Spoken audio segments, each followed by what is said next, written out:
ఏ కార్యక్రమాన్నైనా ప్రచారానికి పనికొచ్చేలా ఈవెంట్ల మాదిరిగా నిర్వహించేందుకు కోట్లు కుమ్మరించే కూటమి సర్కారు ప్రజారోగ్యానికి మాత్రం నిధులు ఇవ్వడం లేదు. బకాయిలు చెల్లించకపోతే ఆరోగ్యశ్రీ చికిత్సల్ని ఆపేస్తామంటూ నెట్వర్క్ ఆసుపత్రులు హెచ్చరించినా పట్టించుకున్నట్లే వ్యవహరిస్తోంది. ఆరోగ్యశ్రీ కింద చికిత్సల్ని ఆపేసి రోజులు గడుస్తున్నా చంద్రబాబు ప్రభుత్వం స్పందించడం లేదు. పేద ప్రజలు ఆసుపత్రుల్లో చికిత్స అందక డబ్బు చెల్లించి వైద్యం చేయించుకోలేక నరక యాత్ర అనుభవిస్తున్నారు. జూన్ నెలలో యోగా ఈవెంట్ కోసం 100 కోట్లకు పైగా ప్రజాధనాన్ని ప్రభుత్వం ఖర్చు చేసింది.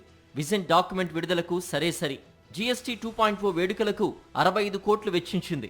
కమిషన్లు ఇచ్చిన కాంట్రాక్టర్లకు వేగంగా బిల్లులు జమ చేస్తున్నారు.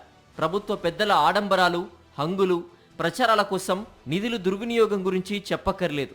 ఈవెంట్స్, దుబారా ఖర్చులకు 100 కోట్లు వెచ్చిస్తున్న ప్రజారోగ్య పరిరక్షణలో అత్యంత కీలకమైన ఆరోగ్యశ్రీ పథకానికి మాత్రం నిధులు విడుదల చేయడం లేదు. రాష్ట్రంలో ఆరోగ్యశ్రీ నెట్వర్క్ ఆసుపత్రులకు 3,000 కోట్లకు పైగా ప్రభుత్వం బకాయి పడింది.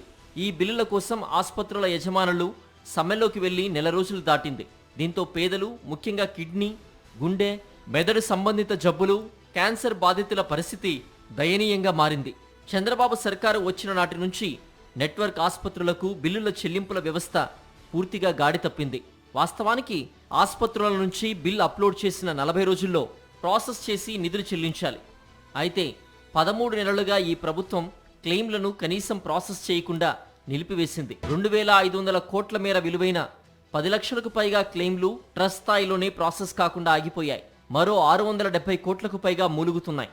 దీంతో విసిగెత్తిపోయిన నెట్వర్క్ ఆసుపత్రులు బిల్లులు విడుదల చేయాలనే డిమాండ్తో గత నెల 15వ తేదీ నుంచి సమ్మెలోకి వెళ్లాయి.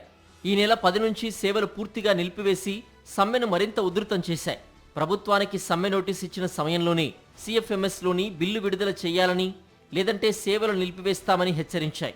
అంటే మొత్తం పెండింగ్ బిల్లుల్లో కేవలం 22% చెల్లించాలని ప్రాధేయపడినా ప్రభుత్వం పట్టించుకోలేదు.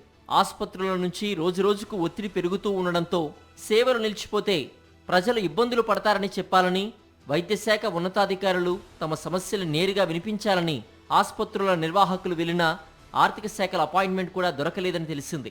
1.42 కోట్లకు పైగా కుటుంబాలకు ఆరోగ్య భరోసానిచ్చే ఆరోగ్యశ్రీ పథకం సేవలందిస్తున్న తమ సమస్యలు వినడానికి ఇటు ఉన్నతాధికారులు, అటు ప్రభుత్వ పెద్దలు సమయం కేటాయించడం లేదని వైద్యులు మండిపడుతున్నారు.